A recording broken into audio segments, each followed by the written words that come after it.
پرویز مشرف کے اقتدار کے خاتمے کے بعد آصف علی زرداری صاحب اقتدار میں آئے. شہید بینظیر بھٹو کی شہادت نے ان کو اس ملک کا صدر بنا دیا. سندھ میں ماشاءاللہ کہوں گی, ماشاءاللہ سے نظر نہ لگے میری, ماشاءاللہ درجن سال ہو گئے ان کو حکومت میں ہوئے, اقتدار میں درجن سالوں سے. 5 سال یہ وفاق میں بھی رہے. اب ان کے پاس عوام کے مسائل کا کوئی تو حل ہوگا. حل کیا ہے؟ وہ ایک عام آدمی کے مسائل کو کسی طرح تو دیکھتے ہوں گے. کیا لاجک ہے ان کی, یہ میں نہیں آپ کو بتاؤں گی, آپ خود دیکھیں, یہ کلپ آپ کو بتائے گا کہ کیا سمجھتے ہیں وہ. کلپ چلائیے گا رضا. اچھا جی, سندھ میں 12 سال گزرنے کے بعد بلاول زرداری نے جو بارش کے پانی سے متعلق اپنی تھیری پیش کی, اس سے اندازہ ہو جانا چاہیے کہ ان کو عوام کے حقیقی مسائل کا کتنا علم ہے. میں ذرا کچھ لوگوں کے لیے اس کو تھیوری بھی کہہ دوں, اس کی پروننسیشن تھیری ہوتی ہے لیکن شاید بلاول سمجھ جائیں گے تھیری. بہت سے لوگ ایسے ہیں جو کہ تھیوری ہی اس کو پڑھتے ہیں, تو میں ان کے لیے ذرا آسانی کے لیے بتا دوں کہ تھیوری کہہ رہی ہوں میں, جس کو تھیری بھی کہتے ہیں. اب بلاول صاحب آپ کا یہی تو مسئلہ ہے کہ آپ وہ بات کرتے ہیں جو آپ کو سمجھ آتی ہے. آپ تمام لوگوں کو سمجھایا کریں نا. اب ہر بندہ آپ کی بات نہیں سمجھتا نا, آپ عوام کی آسانی کے لیے سمجھائیں, جیسا کہ میں نے سمجھایا کہ تھیری اور تھیوری. اچھا جی, اب حقیقی مسائل کا بلاول کو کتنا علم ہے, وہ کیسے حل کرنا چاہتے ہیں ایک عام آدمی کے مسائل کو, اس عام ووٹر کے مسائل کو, جس کی وجہ سے وہ آج اسمبلی میں موجود ہیں. آپ نے دیکھا. اور صرف بلاول ہی نہیں, لاڑکانہ میں کتے کے کاٹنے سے ایک بچہ اس لیے جہاں بحق ہو گیا کہ اسپتال میں ویکسین موجود نہیں تھی.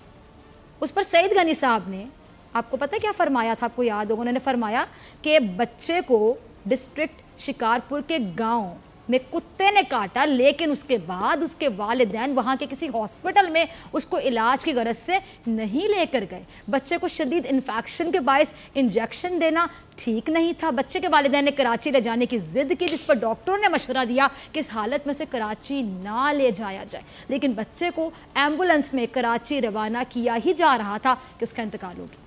جبکہ بچے کو 40 روز پہلے ہی انجیکشن لگوا لیتے تو اس کی جان بچائی جا سکتی تھی.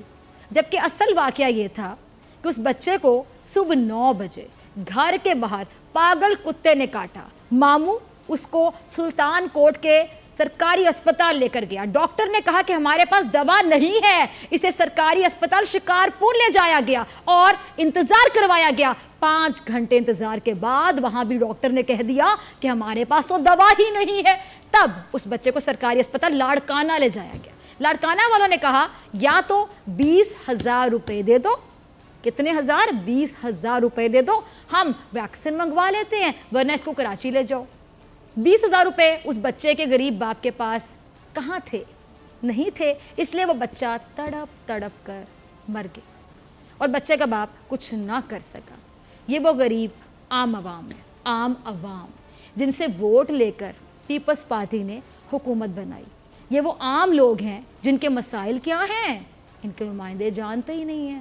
یہ وہ عام لوگ ہیں جن کے ووٹ سے یہ بلاول, سعید غنی اور ان جیسے کتنے ہی بڑے لوگ ووٹ لے کر کبھی صوبائی اسمبلی میں جاتے ہیں, کبھی قومی اسمبلی میں جاتے ہیں, لیکن وہ یہ خود بھی نہیں جانتے کہ جن کی نمائندگی یہ لوگ دراصل کر رہے ہیں اس عوام کے مسائل آخر ہیں کیا. تو یہ کہ جاننے کی کوشش بھی نہیں کرتے. سندھ کی نمائندگی کرنے والی جماعت سندھ کے مسائل سے ہی لا علم ہے, سندھ کو ریپرزینٹ کرنے والی جماعت سندھ کے عوام کی پریشانیوں سے ہی لا علم ہے, خبر ہی نہیں ہے ان کو. اسی طرح ایک اور جمہوری عوامی نمائندے جو سندھ کے عوام کے ترجمان ہیں, ان کی سنجیدگی کا عالم ذرا دیکھیے.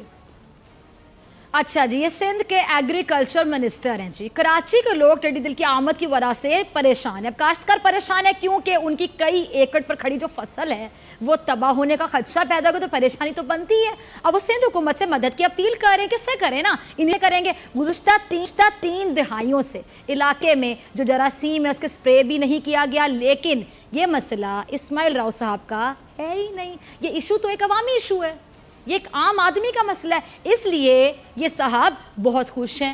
وہ تو تجاویز دے رہے ہیں کہ سندھ کے شہری اس کو ٹڈی کو پکا کر کھا لیں. اس طرح سے سندھ کے عوام کا خرچہ بھی کم ہو جائے گا. اب روز روز کون سبزی لے کر آئے, پکائے, پیسے بھی خرچوں, مہنگائی ویسے آپ کو پتہ بہت ہو گئی ہے. اس لیے یہ جو ٹڈیاں ہیں ان سے بچنے کا آسان حل یہی ہے کہ اس سے پہلے کہ یہ ایک عام کسان کی فصلوں کو کھا جائے, وہ کسان ہی اس کا سالن بنا کے, ہنڈیا بنا کے اس کو کھا جائے, پیسے بھی بچ جائیں گے. اور سپرے کی خیر ہے, تو جب 3 دہائیوں سے نہیں ہوا سپرے تو اب کیوں ہوگا بھائی, سوچنا بھی نہ.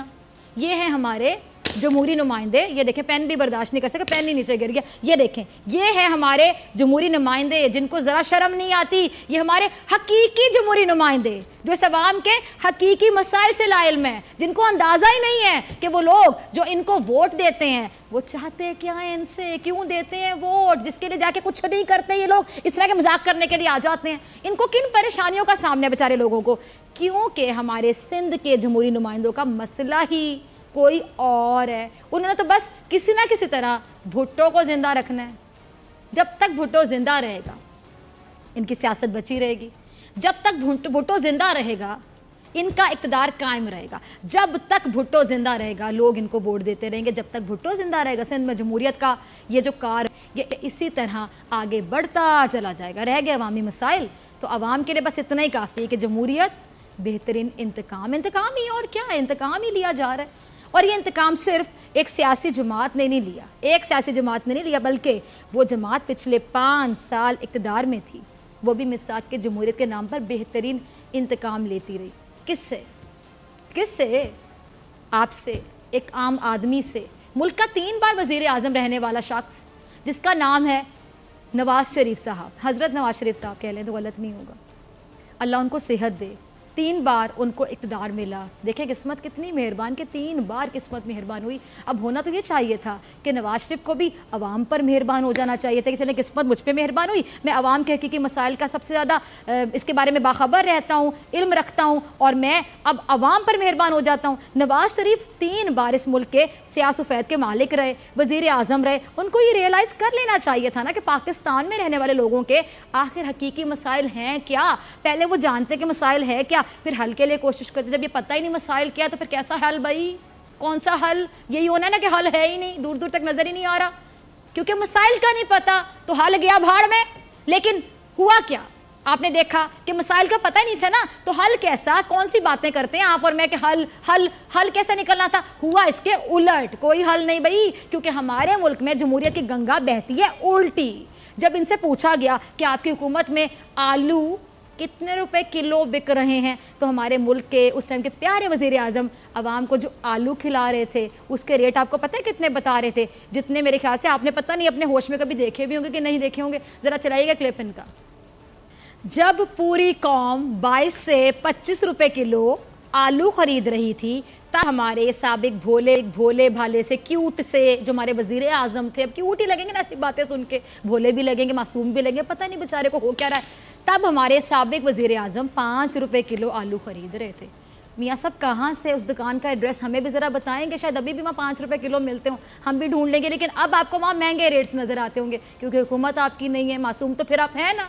اور قوم کو بھی یہی کہہ رہے تھے کہ مجھے تو 5 روپے کلو ملتے ہیں, اب کسی کو ملے نہ ملیں مجھے کیا. یہ مذاق ہے قوم کے ساتھ, یہ مذاق ہے اس ملک کے ساتھ جو لوگوں نے لگایا ہوا ہے. کیوں لگایا ہوا ہے؟ وہ شخص جو اس ملک کے ہر فرد کو روٹی, کپڑا, مکان, صحت, تعلیم, غذا, قانون اور انصاف دینے کا مجاز ہے, اس کے پاس اس ملک کا سب سے طاقتور ترین عہدہ ہے, اور اسے یہی نہیں پتا کہ اس کے لوگ جو غذا کھا رہے ہیں اس کی قیمت آخر کتنے روپے کلو ہے.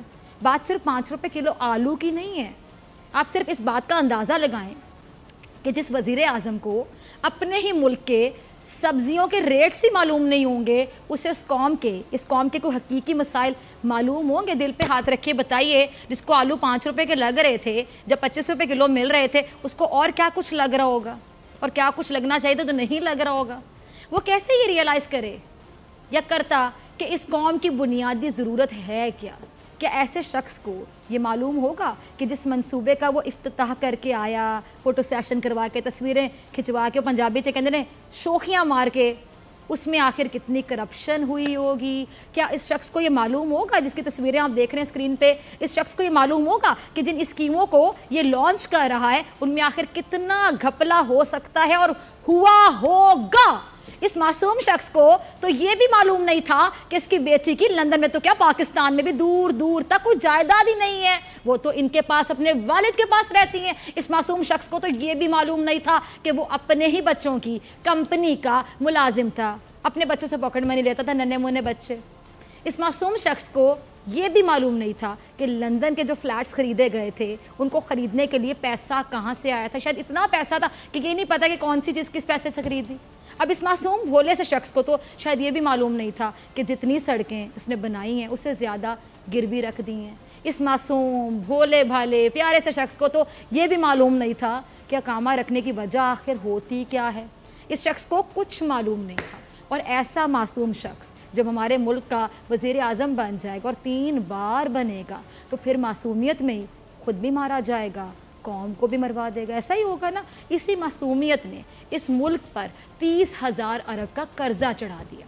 اسی معصومیت نے صرف ایک مخصوص طبقے کو امیر سے امیر کر دیا۔ اسی معصومیت کی وجہ سے نہ غریب کو صاف پینے کا پانی ملا، نہ تعلیم ملی، نہ صحت کی سہولتیں ملی، نہ وسائل ملے۔ یہ ملک بس ایک معصوم سے شخص کی معصومیت کا شکار ہو گیا۔ اب یہی کہہ دیتے ہیں، شاید یہ بات ان کو سمجھ آ جائے کہ آپ کی معصومیت ہمیں لے ڈوبی، اتنے مقروض ہو گئے، بھولے پن میں ہو گیا بھائی جو ہو گیا، چلیں پھر بات ایسے ختم کر دیں۔ ہیں نواز شریف صاحب، آپ اتنے بھولے تھے کہ آپ کے بھولے پن میں یہ دیکھیں کیا ہو رہا ہے ملک کے ساتھ، اتنے ہم مقروض ہو گئے۔ اب یہ معصوم شخص وہ شخص ہے جس کو اس ملک کے غریبوں نے ووٹ دے کر اس لیے منتخب کیا تھا کہ یہ معصوم شخص اس ملک کے عام آدمی کے ہر بنیادی مسئلے سے واقف ہوگا۔ لیکن یہ معصوم شخص 3 بار اس ملک کا وزیر اعظم بن گیا، مگر اسے یہ بھی نہیں پتا تھا کہ اس کی اپنی حکومت میں آلو کتنے روپے کلو مل رہا ہے بھائی۔ اور یہ وہی معصوم شخص ہے جو نااہل ہونے کے بعد اپنی ہی حکومت پہ شدید تنقید کرتا رہا۔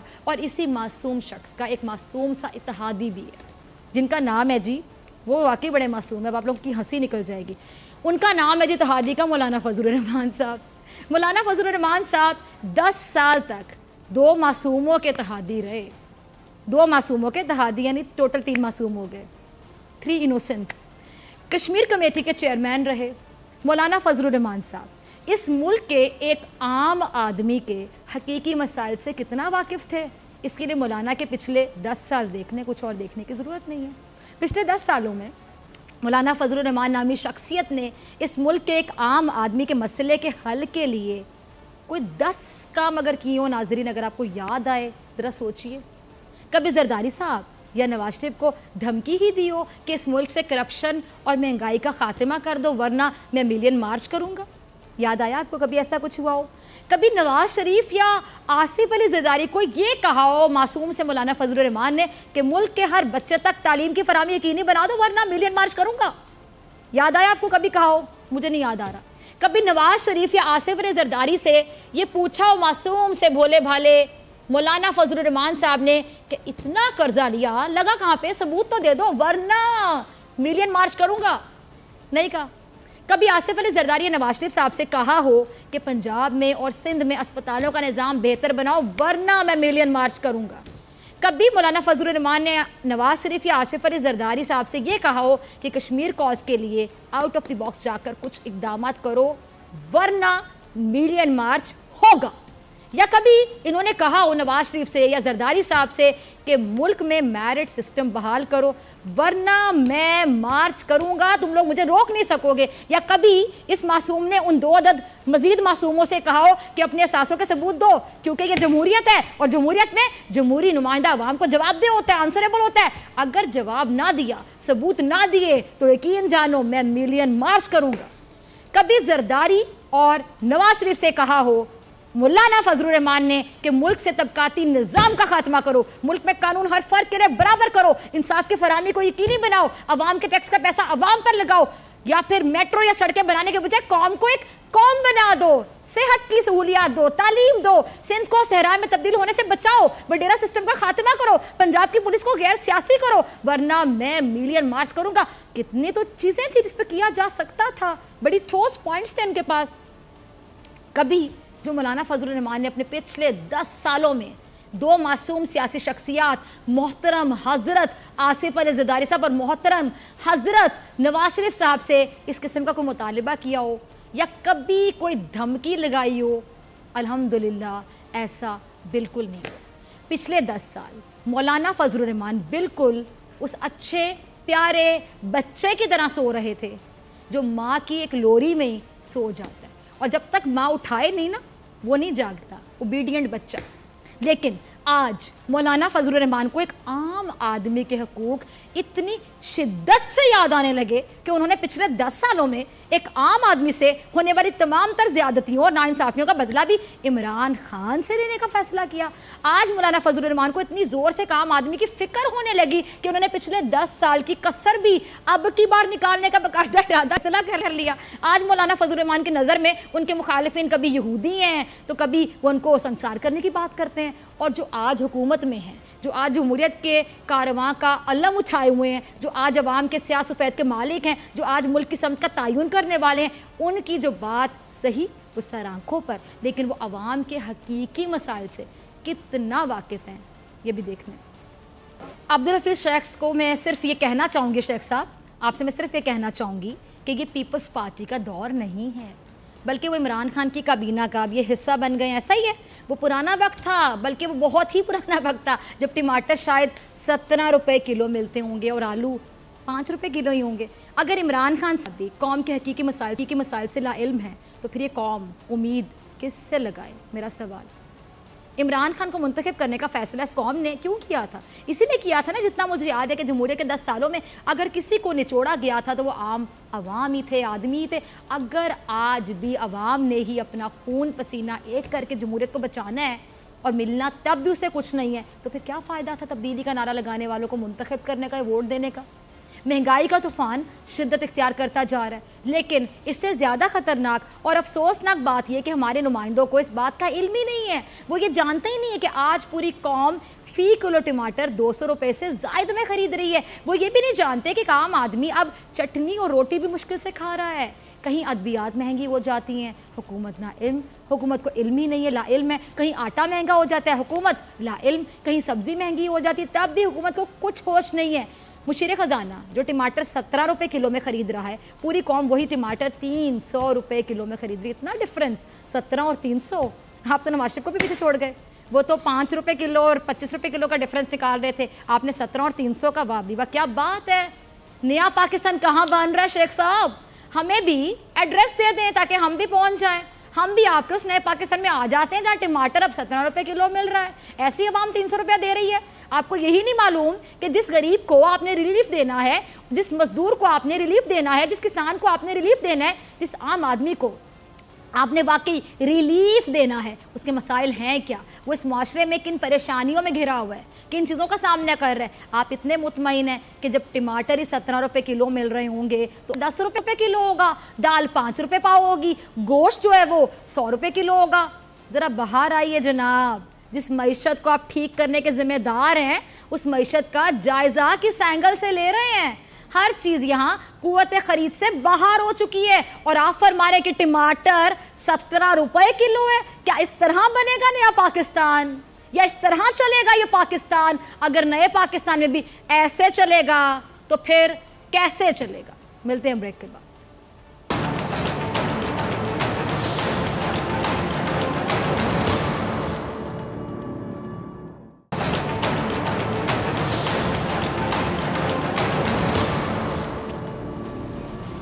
ویلکم بیک ناظرین، آپ دیکھ رہے ہیں ایسے نہیں چلے گا، میں ہوں آپ کے ساتھ ڈاکٹر فضا اکبر خان۔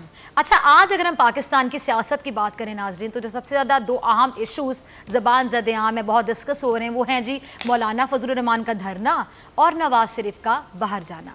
مولانا فضل الرحمان صاحب نے آج ایک بار پھر خطاب فرمایا اور کہا کہ جی ان کی تحریک نے تاجروں کو کامیابی دی ہے، ساتھ ہی ساتھ انہوں نے یہ بھی کہا ہے کہ جی ہم نے کہا تھا کہ الیکشن میں دھاندلی ہوئی ہے، وہ کہتے تھے صاف شفاف الیکشن ہوئے، لیکن ہمارا بیانیہ درست ثابت ہوا، کوئی ان الیکشن کو نہیں مان رہا۔ اچھا جی، پاکستان کے ہر فرد نے حکومت کے موقف کو مسترد کر دیا، یہ بھی کہا، اور مولانا فضل الرحمان صاحب نے اس موقع پر یہاں تک کہا کہ ہمارا بیانیہ بھی تسلیم ہوا اور کوئی مائی کا لال انہیں اس کرسی پر نہیں بیٹھنے دے گا، ان کا روب اور دبدبہ ختم ہو گیا۔ پاکستان کی سیاست اس دھرنے کے گردی گھوم رہی ہے۔